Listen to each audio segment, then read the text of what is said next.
अगर सावन के महीने में सोमवार पड़ जाए, श्रावण के महीने का सोमवार पड़े और श्रावण के महीने के सोमवार के दिन अगर नाग पंचमी पड़ जाती है और भगवान शंकर को एक कमल आता है श्वेत, एक कमल आता है नीला गुलाबी सा हल्का सा नील वर्ण का, एक कमल हल्का सा नीला जैसा गुलाबी सा दिखता है, वो कमल यदि शिव जी को मात्र एक समर्पित कर दिया जाए, सावन के महीने के सोमवार को पड़ने वाली नाग पंचमी के दिन अगर वो नील निधि के नाम से, हे भोले बाबा आपके जीवन की सारी जितनी निधियां हैं वो नील निधि में समाहित है और उस नील निधि के भाव से मैं ये कमल दल आपको दे रहा हूं और बाबा को समर्पित कर कर वो कमल दल भगवान शंकर के मंदिर से लेकर आ जाओ, जिंदगी में कभी भूखे नहीं रहना पड़ेगा, सारी निधियां तुम्हारे पास में होंगी, सारी सिद्धियां तुम्हारे पास।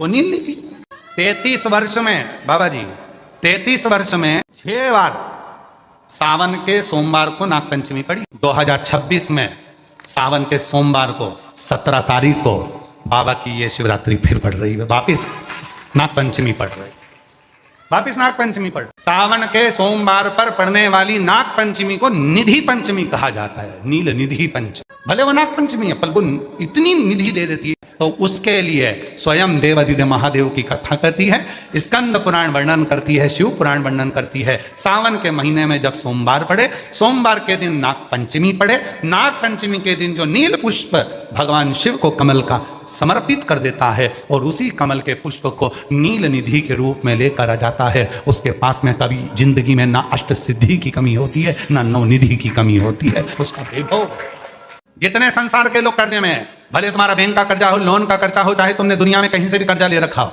एक बार अभी 17 अगस्त को पड़ेगी, सोमवार को नाग पंचमी, 33 वर्ष में ये 7वीं बार आ रहा। और हमने यहां तक कहा यदि कमल का पुष्प ना मिले तो एक महाराज जी एक पुष्प होता है वो नीले कलर का शंख जैसा हो, जो शिव जी को बड़ा प्रिय है। अगर मान लो तुम्हें नील कमल ना मिले, नील कमल प्राप्त ना हो, कहीं सरोवर तालाब में अभी बहुत बारिश हो रही है, कहीं जाना नहीं, नील कमल नहीं मिल रहा है, तो ये नीला पुष्प अगर आपको मिल जाए, एक बार नील निधि के नाम से शिव को समर्पित करना और बाबा को समर्पित कर कर उसी को वापस लेकर आना। बाबा मेरे घर में अष्ट सिद्धि नव निधि निवास करे, कृपा करना। 1 साल के अंदर आप सब पत्र में लिख कर भेजोगे, आपको किसी के दरवाजे पर हाथ फेराने की जरूरत नहीं पड़ेगी, भगवान जो वैभव देगा वो देखते बनेगा। फिर हमें ना तो तप करना है, ना साधना करना है, ना कोई उपवास, ना कोई। और एक और चीज बड़ी सुंदर लिखी है महाराज, यदि डॉक्टर ने कह दिया तुम्हारे शरीर में कोई गठान है, बहुत बड़ा कोई रोग हो गया है, ये छूट नहीं रहा है, बहुत तकलीफ में पड़े हुए हो और मिट नहीं रहा, तब शिव जी के शिवलिंग पर एक दुर्वा का मुख हो जलाधारी की ओर जहां से पानी बहता, बेलपत्री का डंडी का मुख हो जहां से जल बहता जलाधारी की ओर, और 2 छोटी छोटी कटोरियों में यदि सावन महीने के सोमवार की नाग पंचमी पर अगर दूध चढ़ाया जाता है और उसको दूध चढ़ी हुई बेलपत्री और दुर्वा दोनों को लेकर आया जाता है, दुर्वा सुबह के समय द्वितीय दिवस में, जिस दिन चढ़ाओगे उस दिन नहीं, द्वितीय दिवस में उसको सुबह सुबह चबा कर खा लीजिए, और बेलपत्री को जिस कक्ष में आप सोते हैं उस कक्ष में उसको रख लीजिए, कहीं पर भी हमेशा के लिए। जो शरीर का रोग है वो धीरे धीरे मिटेगा ही, और 4 से 6 महीने के अंदर बड़े से बड़ा रोग सारी रिपोर्टें नील आकर सामने खड़ी हुई। ये कोई साधारण नहीं है, सावन महीने का सोमवार उस दिन पड़ने वाली नाग पंचमी। आप सबको तो साधुता है, अब की बार 17 अगस्त को पड़ रही है और बाबा की कृपा से आपको ये कथा श्रवण करने को मिल गई नील निधि की। हर जगह पर वही है, कथा वही है, जल भी आप चढ़ा रहे हो, दूध भी आप चढ़ा रहे हो, बेलपत्र भी चढ़ा रहे हो, पर तरीके अलग है। बाबा जी कई लोग कहते हैं कि हम तो पहले भी जल चढ़ाते थे, हम तो पहले भी बेलपत्र चढ़ाते थे, आप लोग भी चढ़ाते थे पहले भी जल, पहले भी बेलपत्र चढ़ाते थे, पहले भी पूजन करते थे, तो अब ऐसा क्या होने लगा कि अब लोग जल चढ़ाते हैं, अब लोग बेलपत्र चढ़ाते हैं और उनकी मनोकामना पूरी हो जाती है। पहले भी लोग जल चढ़ाते थे, पहले भी मंदिर जाते थे, फिर आज के जमाने में ऐसा क्या कर दिया जो दुनिया के लोगों के काम होने लगे? हुआ कुछ नहीं, शिव महापुराण ने यही करा। शिव कथा में बेलपत्री सब चढ़ाते थे, जल सब चढ़ाते थे, पर उसको चढ़ाने का जो तरीका है बस वो आपने अपनी जिंदगी में उतार लिया और उसका फल मिलना प्रारंभ हो गया। सावन के महीने में जो सोमवार है उस दिन नाग पंचमी, उस दिन नील निधि का प्रयोग करिए। आप कितने भी, हम तो यहां तक कहेंगे जितने किसी ना किसी रूप में कर्ज में डूबे, परेशान है, दुकान नहीं चल रही, व्यापार नहीं चल रहा, परेशानी हो गई, कोई ने जमीन पर कब्जा कर लिया, कोई ने कुछ कर लिया, कोई ने कुछ कर लिया, जितने हैं सब करो।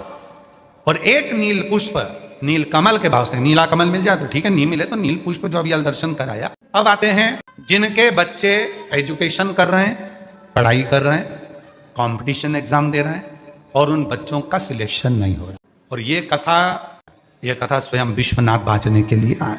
जितने बच्चे एजुकेशन कर रहे हैं और जितने बच्चे कंपटीशन एग्जाम दे रहे हैं, रिजल्ट नहीं आ रहा, 1 नंबर से, आधे नंबर से, 1.5 नंबर से, 2 नंबर से रह जा रहे हो, तो प्रयास। सावन के महीने के सोमवार की नाग पंचमी के दिन, सोमवार की नाग पंचमी के दिन लाल चंदन बाजार में होता है, लाल चंदन, उस लाल चंदन का लेपन घिस लो, उसको घिसकर बेलपत्री की दोनों पत्तियों में, नीचे वाली दोनों पत्तियों में उस लाल चंदन का लेपन, बेलपत्री के नीचे वाली दोनों पत्तियों में लाल चंदन का लेपन करिए, और ऊपर वाले पत्ते पर केवल बोलते हैं मौली, लच्छा, नाड़ा जो भी है वो बीच वाली पत्ती पर रखकर देवाधिदेव महादेव को समर्पित कर दीजिए और बाबा पर 1 लोटा जल चढ़ा दो। शिव जी से प्रार्थना कर कर बेलपत्री वहीं छोड़ो, लच्छा लेकर आ जाओ और अपने हाथ में या अपने कमरे में उसको संभाल कर रखो। जब तुम्हारा विल पावर कमजोर हो, जब तुम्हें लगे कि मुझे ये कंपटीशन एग्जाम निकालना है, उस समय पर भले एग्जाम में तुम्हें बांध कर नहीं जाने दें, पर उसके पहले तक भी तुम्हारे शरीर के पास में वो लच्छा होना चाहिए। फिर भले उतार कर जाओ, एग्जाम देकर आओ, फिर पत्र इस व्यासपीठ पर तुम्हारा जरूर होगा, मिले। वो साधारण नहीं है। सावन के महीने के सोमवार को पढ़ने वाली शिव नाग पंचमी को नील निधि पंचमी कहते हैं। उस नील निधि का मतलब है सारी सिद्धियां एक ही निधि में प्राप्त हो। नाग पंचमी है। संपूर्ण सनातन वासियों को मेरी ओर से नाग पंचमी की बहुत बहुत बधाई, और चौरसिया समाज को आज बहुत बहुत, संपूर्ण विश्व की चौरसिया समाज को हमारी ओर से बहुत बहुत नाग पंचमी की बधाई हो, क्योंकि पूरा चौरसिया समाज कोई दूसरा नहीं है। संपूर्ण विश्व का चौरसिया समाज मेरे शेष नाग और भगवान के गले में रहने वाले वासुकी नाग के कृपा पात्र हैं, आशीर्वाद के पात्र हैं। संपूर्ण चौरसिया समाज को बहुत बहुत। श्रावण के महीने की पंचमी, चाहे नाग पंचमी हो, चाहे श्रावण महीने की शुक्ल पक्ष की, चाहे कृष्ण पक्ष की पंचमी हो, शिव जी पर जल चढ़ाया गया। और समझ लो अच्छे से, श्रावण महीने की पंचमी के दिन देवाधिदेव महादेव पर चढ़ाई गई शमी पत्र, शंकर भगवान पर चढ़ाई गई शमी पत्र, आस्तिक मुनि का नाम लेकर, कौन से मुनि? आस्तिक मुनि का नाम लेकर शमी पत्र को वापस उठाकर उसको अपने दरवाजे की चौखट पर कहीं पर भी या द्वार पर कहीं पर भी एक ओर रख देने पर घर के अंदर, बगीचे के अंदर सर्प प्रवेश नहीं करता। ध्यान रखिए, सर्प प्रवेश नहीं करेगा। शमी पत्र समर्पित करने पर, उस शमी पत्र को आस्तिक मुनि का स्मरण करने पर, कौन से मुनि है? आस्तिक मुनि का स्मरण करने पर भीतर घर के अंदर बगीचे में सर्प भी प्रवेश नहीं। उस शमी पत्र में जया, विषहरा, शामली वारी, दौतली और देव, ये 5 कन्याओं का भाव प्रकट हो जाता है और वो कन्याएं हमारे घर के द्वार की रक्षा करती हैं। तुम्हारे घर की बहन बेटी क्या करती है? तुम्हारे घर की बहन बेटियां क्या करती हैं? घर में बहन बेटी आती हैं तो बद्दुआ देकर नहीं जाती। घर में कन्याएं रहती हैं, बद्दुआ नहीं देती। घर की बेटियां जब दरवाजा छोड़कर शादी कर वाले दिन, विदाई के दिन अगर जाती भी हैं तो बेटियां हाथ में धान भरकर फेंक कर जाती हैं कि मेरा मायका खूब फले फूले आगे बढ़े। छापे लगाकर चली जाती हैं कि हमने हमारी जीवन की सारी दौलत, जीवन का सारा सुख अपने मायके में दे दिया है। वो बेटियां होती हैं। तो जया, विषहरा, शामली बारी, दौतली, देव, ये उस घर में निवास करती हैं जिससे ये घर में हम रक्षा कर सकते, रक्षा कर सकते। श्रावण के महीने की पंचमी, कौन सी तिथि? पंचमी, चाहे वो शुक्ल पक्ष की हो चाहे वो कृष्ण पक्ष की। श्रावण महीने की पंचमी के दिन शंकर भगवान पर जिस जिस परिवार के व्यक्ति का कांवड़ जल हमने बताया है आपको, जरूरी नहीं है कि डंडा बांधकर 2 कावड़ के जल के लोटे लेकर जाओ, आप अपने हाथ में भी 2 पात्र लेकर जा सकते हैं। पंचमी तिथि के दिन हाथ में 2 लोटे जल के, 2 कलश जल के जब हम शंकर भगवान को चढ़ाते हैं तो ऊपर जो कमंडल होता है शिव जी के ऊपर जलधारी होती है, जिसमें जया, विषहरा, शामली बारी, दौतली और देव, शंकर भगवान की 5 बेटियां जिसमें विराजमान होती हैं। जब हम जल समर्पित करते हैं, हमारे पीढ़ी में, परिवार में अगर कोई अधोगति में मर गया होता है, कुंवारी अवस्था में चले गया होता है, गर्भ में मर गया होता है, गर्भ के बाहर निकल कर भी अगर कुंवारी अवस्था में चले गया होता है, तो श्रावण महीने की दोनों पंचमी पर परिवार का अगर कोई एक व्यक्ति भी जल चढ़ा देता है शंकर भगवान पर, तो सर्प की योनि में नहीं पड़ता, जीव मुक्त हो जाता, प्रेत योनि में सर्प की योनि से मुक्त हो जाता।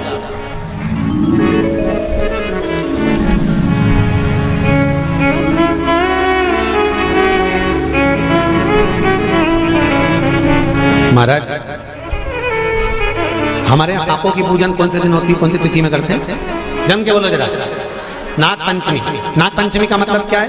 सांपों की पूजन करो।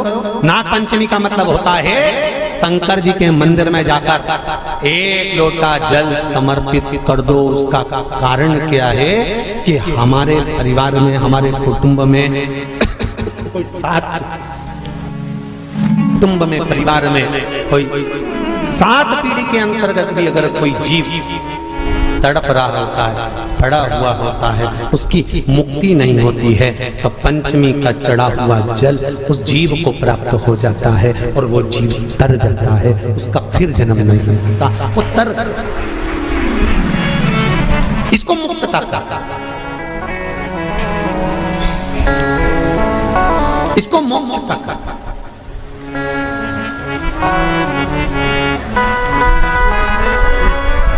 ये मोक्ष, इसी को कहेंगे कि ये मुक्तता। महाराज,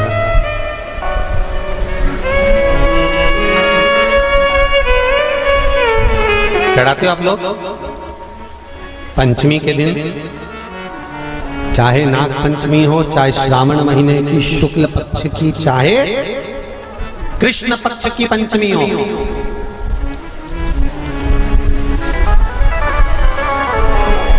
शिव जी पर जल चढ़ाया गया। और समझ लो अच्छे से, श्रावण महीने की पंचमी के दिन देवाधिदेव महादेव पर चढ़ाई गई शमी पत्र,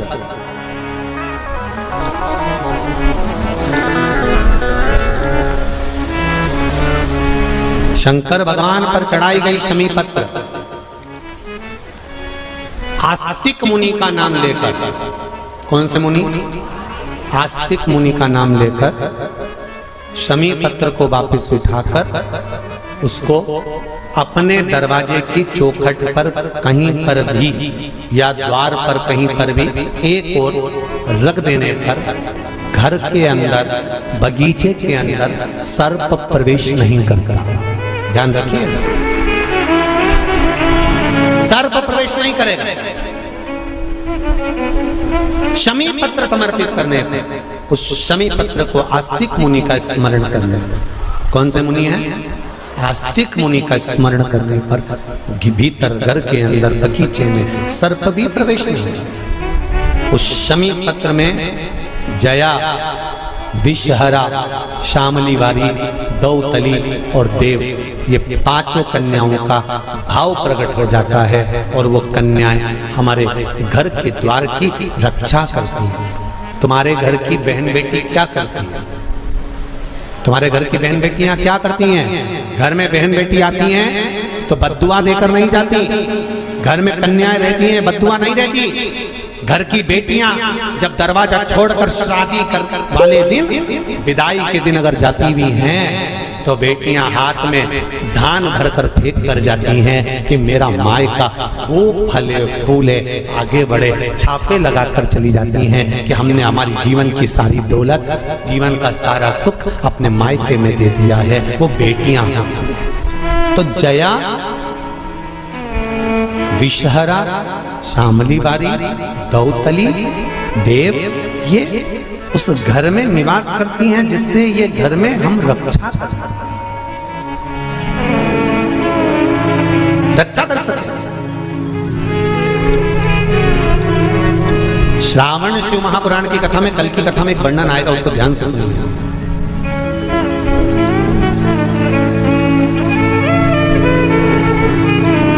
उदर, पेट, सारी बीमारियों का केंद्र बिंदु है। सारी बीमारियों का केंद्र बिंदु हमारा उदर। कहीं इसमें तकलीफ होती है, एसिडिटी बन जाती है, कोई बड़ी बड़ी बीमारियां इसी के माध्यम से, पेट के माध्यम, तो उसके लिए कल की कथा में श्रावण के महीने का बड़ा सुंदर भाव प्रकट होगा कि हमारे उदर से जुड़े हुए प्रॉब्लम, केवल एक तिथि और एक ही दिन शंकर भगवान पर जल चढ़ाकर उस जल का 3 बार आचमन करने पर ही उदर की बीमारी मिट जाती है। वो श्रावण के महीने का बड़ा सुंदर कथा है, उसको अपन श्रवण करते हुए आगे बढ़ेंगे। वो श्रावण, सावन के महीने में पार्वती जी ने और गंगा जी ने ये चतुर्मास में जितना सौभाग्य का दान दिया है, उनके बराबर दुनिया का कोई व्यक्ति इतना सौभाग्य का दान नहीं दे सकता। सौभाग्यवती नारियां अखंड सौभाग्य के लिए भाग्य सूचक वस्तुओं का जो दान करता है वो जीवन में कभी विधवा नहीं होता। महाराज वो 8 वस्तुएं बताई हैं। पहला कुमकुम, दूसरा पुष्प, चाहे लाल हो, चाहे सफेद हो, चाहे पीला हो, पुष्प कोई भी हो। तीसरे नंबर पर है चंदन, चौथे नंबर पर है तांबुल, 5वें नंबर पर है काजल, 6ठे नंबर पर है ईख, क्या बोलते हैं यहाँ पर ईख को, क्या बोलते हैं, गन्ना, ईख। 7वें नंबर पर है लौंग, खाने वाली जो लौंग होती है, लौंग। 8वें नंबर पर है जीरा, जीरा ये भी सौभाग्य सूचक है। कर जो दान दे देता है वो नारी कभी विधवा होकर नहीं जाती, 7 जन्म तक अखंड सौभाग्यवती रहती है, अखंड सौभाग्य। 7 बेलपत्र भगवान शंकर के शिवलिंग पर चढ़ाकर सावन के महीने में 2 लोटा जल शंकर भगवान को, आप लोगों को मालूम है ना, सारे समय पर 1 लोटा जल और सावन में 2 लोटा जल। सावन के महीने में 2 लोटा जल शिव जी को चढ़ाया। और अगर चिंता ज़्यादा है, टेंशन ज़्यादा है, डिप्रेशन चल रहा है, गोलियों पर गोलियां खाना पड़ रही है, बीपी की गोलियां बार बार खाना पड़ रही है, तो ब्रह्मेश्वर महादेव का नाम लेकर शिव पर 7 बेलपत्र चढ़ाकर, और अगर 7 ना हो तो 5, 5 ना हो तो 3 बेलपत्र शिव को चढ़ाकर दोनों हाथों के लोटे का जल धीरे धीरे शिव जी पर चढ़ाएं और उसी में से थोड़ा सा जल लेकर जो बहुत टेंशन में हो, डिप्रेशन में हो, चिंता में हो, उसको उस जल का आचमन कराना प्रारंभ करो। 3 से 4 दिन के अंदर वो डिप्रेशन से बाहर निकलेगा, अपने कार्य में रुचि रखेगा और उसको प्रसन्न करेगा। ब्रह्मेश्वर महादेव, बोलो कौन से महादेव? ब्रह्मेश्वर। बोलो ब्रह्मेश्वर महादेव की। कहे गुरुजी हमारा इतना कर्जा हो गया, गुरुजी इतना कर्जा हो गया गुरुदेव, वो कर्जा समाप्ति नहीं हो रहा, हमारा पैसा विदेश में उलझ गया, हमारा पैसा किसी ने खा लिया, हमारा पैसा नहीं आ रहा, हम तो जगह जगह से कर्ज ले लेकर अपना कर्जा चुका रहे हैं, वापिस कर्जे में डूबते जा रहे हैं। हमारा निवेदन है शिव जी के मंदिर में भगवान शंकर को अगर आप जल चढ़ाने के लिए रोज जाते हो, प्रतिदिन जाते हो, आप जब शिव जी को जल चढ़ाते हो तो आप जल चढ़ाने के बाद अपने हाथ की ये 3 रेखाएं, ये 3 उंगलियां, अपने हाथ की ये 3 उंगलियां 3 स्थान पर स्पर्श करो। शिवलिंग का स्पर्श, जगत जननी दुर्गा भवानी अर्थात जिस पे शिवलिंग रखा हुआ है वो जलाधारी का स्पर्श, और तीसरा जैसे ये पानी चढ़ाने के बाद ये पानी यहाँ आता है और यहाँ से जो नीचे गिरता है, जितनी मोटाई शिवलिंग की जलाधारी की है, उस जगह पर अपनी 3 उंगली का स्पर्श तुमरुकेश्वर महादेव के नाम से करो और यही 3 उंगली लाकर अपने घर के दरवाजे पर स्पर्श करो। धीरे धीरे गया हुआ पैसा वापिस आएगा और कर्जे से तुम मुक्त जरूर हो। इतनी अड़चने, जीवन की जितनी अड़चने हैं, ये तुमरुका जी के नाम का स्मरण करने से, तुमरुकेश्वर महादेव का स्मरण करने से छूट। सावधानी से समझना, सावन का महीना है, बहुत प्रेम से समझिएगा। शिव की परिक्रमा जब हम करते हैं, उस परिक्रमा का फल हमें बाबा कब प्रदान करते हैं, वो समझने वाला विषय। हमारे शास्त्र कहते हैं कि शंकर की 3 परिक्रमा करो, या भगवान की 3 परिक्रमा करो, या देवता की 3 परिक्रमा करो। परिक्रमा का फल कब मिलता? परिक्रमा का अंश फल कब मिलता? शिवलिंग जलाधारी मंदिर के बीचों बीच है।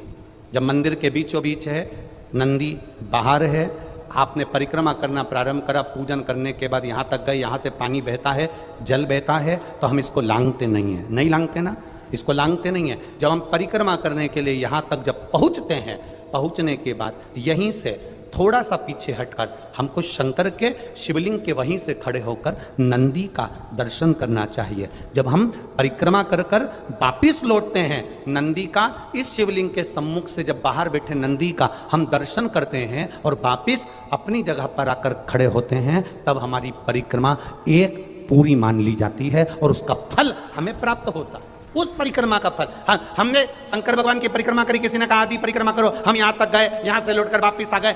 उस परिक्रमा करते समय हमने नंदी का दर्शन एक बार भी नहीं करा। अगर नंदी का दर्शन नहीं करा तो उस परिक्रमा का कोई फल हमें प्राप्त नहीं हो सकता।